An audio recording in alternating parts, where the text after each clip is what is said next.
안녕하세요, 시청자 여러분. 이번 월드컵 최대 이변 이야기를 해야겠습니다. 스페인 대 카보베르데. 0대0 무승부.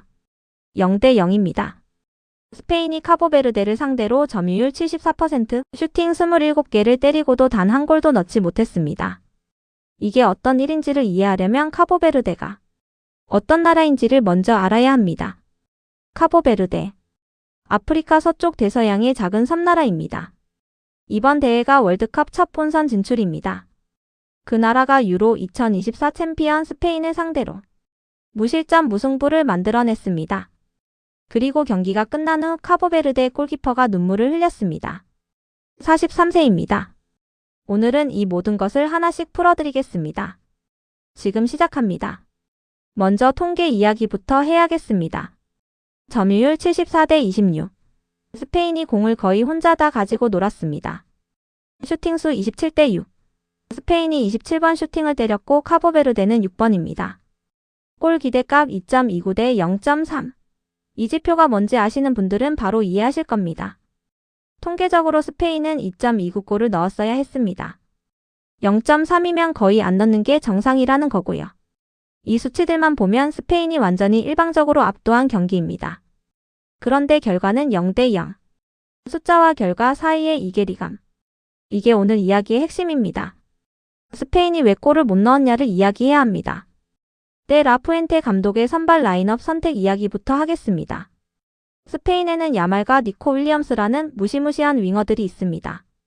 이 두 선수가 스페인 공격의 핵심입니다. 유로 2024에서 이 두 선수가 양쪽 측면을 지배하면서 스페인이 우승했습니다. 그런데 데 라푸엔테 감독이 이 두 선수를 선발에서 제외했습니다. 대신 페란 토레스와 가비를 배치했습니다. 왜 이런 선택을 했냐? 여러 이유가 있겠지만 체력 관리와 순환 목적이 있었을 겁니다. 조별리그 3경기를 소화해야 하는데 핵심 선수들을 첫 경기부터 풀로 쓰는 건 부담이 있으니까요. 그런데 이 선택이 이번 경기에서는 아쉬운 결과로 이어졌습니다. 페란 토레스와 가비의 측면 플레이. 야말과 니코 윌리엄스에 비해 수비 균열을 만드는 능력이 달랐습니다. 카보베르데의 단단한 수비 블록을 뚫는 데 필요한 폭발적인 1대1 능력이 부족했습니다. 카보베르데의 전술 이야기를 해보겠습니다. 카보베르데는 기본 포메이션이 4-5-1입니다. 4명의 수비수와 5명의 미드필더. 이게 수비에 치중한 포메이션입니다. 그런데 실제 경기에서 보여준 형태가 6-3-1에 가까웠습니다. 원래 측면 미드필더였던 선수들까지 깊숙이 내려오면서 사실상 6명이 수비 라인을 형성했습니다. 이 밀집 수비 형태가 스페인의 공격을 막는 데 정말 효과적이었습니다. 특히 스페인의 핵심인 로드리의 전환 패스. 이 패스가 스페인 공격의 시작점입니다. 로드리가 한쪽에서 반대쪽으로 전환 패스를 뿌려주면 측면이 열리면서 공격 기회가 생기는 방식입니다.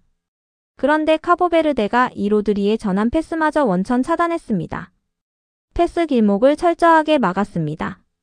이게 얼마나 어려운 일인지를 생각해 보십시오. 스페인을 분석한 코칭 스태프가 스페인의 핵심 연결고리를 정확하게 파악하고 선수들에게 그 차단 임무를 완벽하게 소화시킨 겁니다. 카보베르데의 스쿼드가 어떻게 구성됐는지 이야기해야겠습니다. 여기에 흥미로운 비밀이 있습니다. 카보베르데는 포르투갈, 프랑스, 네덜란드, 아일랜드 등 축구 강국의 연령별 대표팀 출신 중 성인 대표팀에 발탁되지 못한 이중국적 선수들을 대거 귀화시켰습니다. 이게 무슨 의미냐? 유럽 강국들의 유소년 아카데미에서 훈련받고 성장했지만 그 나라 성인 대표팀에는 들어가지 못한 선수들이 있습니다. 이 선수들이 이중국적을 가지고 있는 경우 카보베르데가 이 선수들을 대표팀에 합류시킨 겁니다. 이런 전략이 왜 효과적이냐? 유럽 강국 연령별 대표팀까지 올라갔다는 건 그 선수들의 기본 능력이 이미 검증됐다는 겁니다. 운동 능력, 기술 수준, 전술 이해도 모두 일정 수준 이상입니다. 카보베르데는 이 선수들을 모아서 탄탄한 스쿼드를 구성했습니다. 우리가 아시아에서도 비슷한 사례를 봤죠. 이런 전략을 쓰는 나라들이 있습니다. 카보베르데가 그 전략을 정말 성공적으로 실행했습니다. 후반전 이야기로 넘어가겠습니다. 라민 야말이 교체로 들어왔습니다. 그리고 그 순간부터 경기가 완전히 달라졌습니다. 야말이 혼자서 수비 2에서 3명을 끌고 다녔습니다. 야말이 공을 잡으면 카보베르데 수비수들이 달려붙어야 합니다. 야말 한 명을 막기 위해 여러 명이 붙어야 하니까 다른 공간이 열립니다. 야말이 드리블로 수비를 뚫었습니다. 찬스도 만들어냈습니다. 그런데 결정적인 슈팅들이 골키퍼 선방에 막혔습니다. 이 부분에서 진짜 이야기가 시작됩니다. 카보베르데의 골키퍼 보진이냐 이야기입니다. 43세입니다. 43세의 골키퍼가 이번이 생애 첫 월드컵 데뷔전이었습니다. 43세의 첫 월드컵 데뷔. 이 선수가 경기 내내 스페인의 슈팅들을 막아냈습니다. 야말이 들어온 이후 더 어려워진 상황에서도 결정적인 순간에 선방을 해냈습니다. 그리고 경기가 끝났습니다. 0대0. 카보베르데의 역사적인 무승부. 이 순간 보지니냐가 눈물을 흘렸습니다. 43세의 골키퍼가 생애 첫 월드컵에서 스페인을 상대로 무실점 경기를 마친 후 눈물을 흘렸습니다. 이 장면이 얼마나 감동적인지는 설명이 필요 없습니다.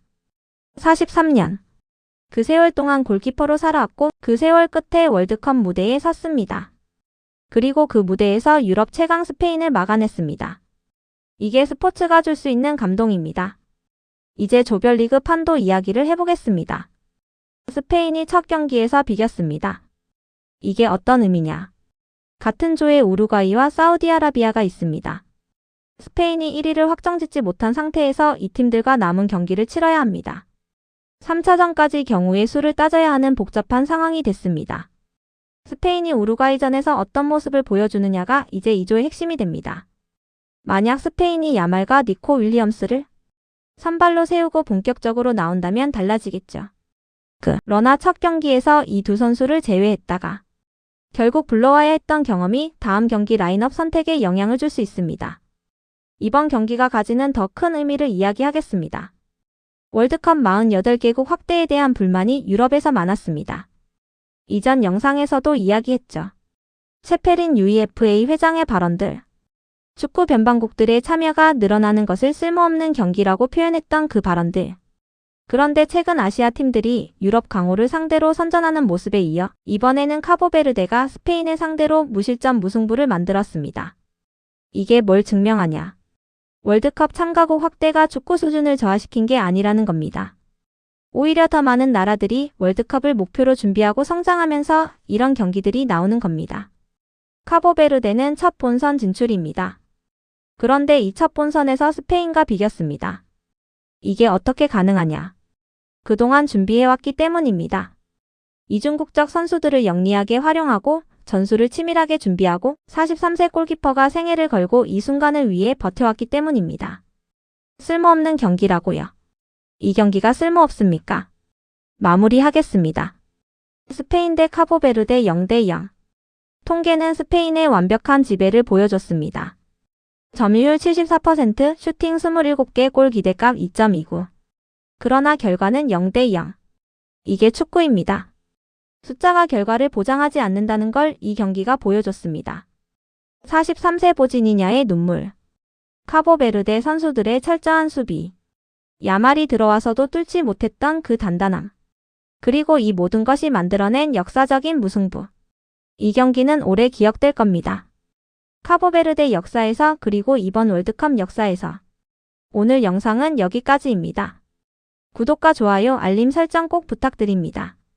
다음에 뵙겠습니다. 감사합니다.